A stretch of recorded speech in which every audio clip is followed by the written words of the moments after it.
आपला देश कृषीप्रधान देश होता 1947 साली आणि त्या कृषीप्रधान देशाचं ही आपली लोकशाही अर्थव्यवस्था ज्यामध्ये कृषीला प्राधान्य होतं।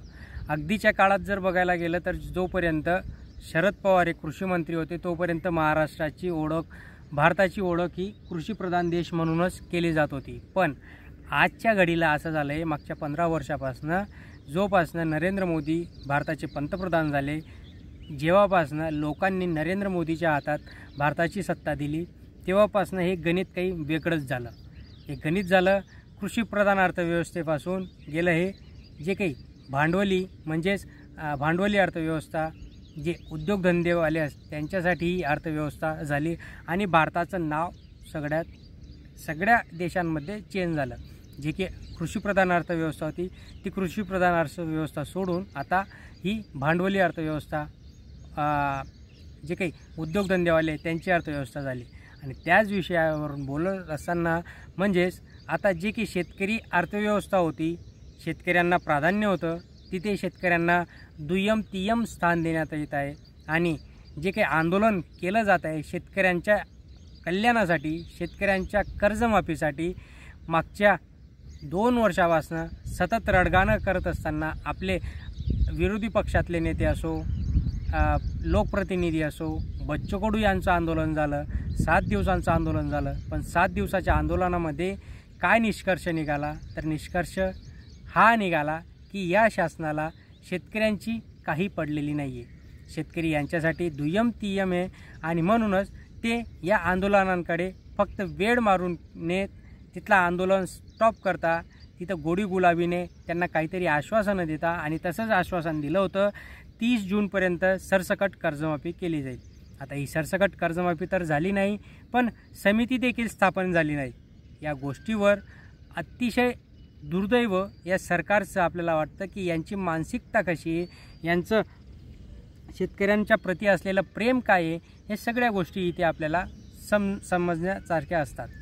तर यांना जे आता महत्त्वाचे मुद्दे असे आहेत की शेतकऱ्यांना तुम्ही GST लावला, शेतकऱ्यांचं जे काही खते होते, बियाणे होते ते महाग केले, शेतकऱ्यांना सगळ्या गोष्टी महाग करत असताना दुसरीकडे महागाई एवढी वाढली, ज्या गोष्टी आपण घरात वापरत होतो, अन्नधान्य जे काही आपलं डेलीची सामग्री होती ती दुपटीने वाढलेली अक्षरशः। आणि त्यामध्ये शेतीची देखील अवजारे असो, खतं असो, बियाणं असो, या सगळ्या गोष्टी देखील वाढल्या। आणि दुसरीकडे शासनाकडनं शेतकऱ्यांना न कुठलं अनुदान मिळत आहे, न कुठले कर्जमाफी मिळत आहे। आणि या सगळ्या गोष्टींमध्ये आता महाराष्ट्राचा शेतकरी हा पेडला जात असताना दिसत आहे। मग ह्या शासनाला थोडीफार तरी वाटायला पाहिजे की आपण कुठल्या दिशेने हा महाराष्ट्र नेतो आहे। यांची स्लोगन होती की कुठे नेऊन ठेवला महाराष्ट्र माझा। आता हाच प्रश्न शेतकऱ्यांनी त्यांना करणं गरजेचं आहे की कुठे नेऊन ठेवला महाराष्ट्र माझा। खरंच महाराष्ट्राचं जे काही गणित आहे ते गणित कोलमडलेलं आहे, अक्षरशः आपल्या घरातलं देखील गणित कोलमडलेलं आहे। शेतकऱ्यांच्या मुलांच्या शाळेची फीज वाढली आहे, ओके, एकीकडे मराठी शाळा बंद पडण्याच्या मार्गावर आहे, इंग्लिश शाळा शेतकऱ्यांना परवडणार नाही, खेड्यापाड्यात त्या नाहीच आहेत। आता टाकायचं पहिलं दुसरीला हाऊस करून पुढे फी कुठं आहे, परत त्यासाठी लागणारं वातावरण कुठं आहे, नाही आहे। या सगळ्यामध्ये जो शेतकरी आहे आपला, तो शेतकरी कुठंतरी मागे पडतो आहे। शेतकऱ्यांसाठी या शासनाने खूप काही गोष्टी करणं गरजेच्या होत्या। जो त्यांचा अजेंडा होता त्या अजेंडामध्ये ज्या गोष्टी सांगितल्या त्या सगळ्या काही झालेल्या नाही आहेत, फक्त वेळ मारून नेली। आता जी काही पंचवार्षिक येईल पुढची, त्याच्या आधी 1 वर्ष आधी यांना सगळ्यांना जाग येईल आणि मग कुठंतरी हे त्यांचे कामधंदा सुरू करतील। अतिशय दुर्दैव आहे मित्रांनो, काय बोलावं काही कळत नाही। अतिशय बेकार सरकार आहे, थर्ड क्लास सरकार असं म्हणावं लागेल।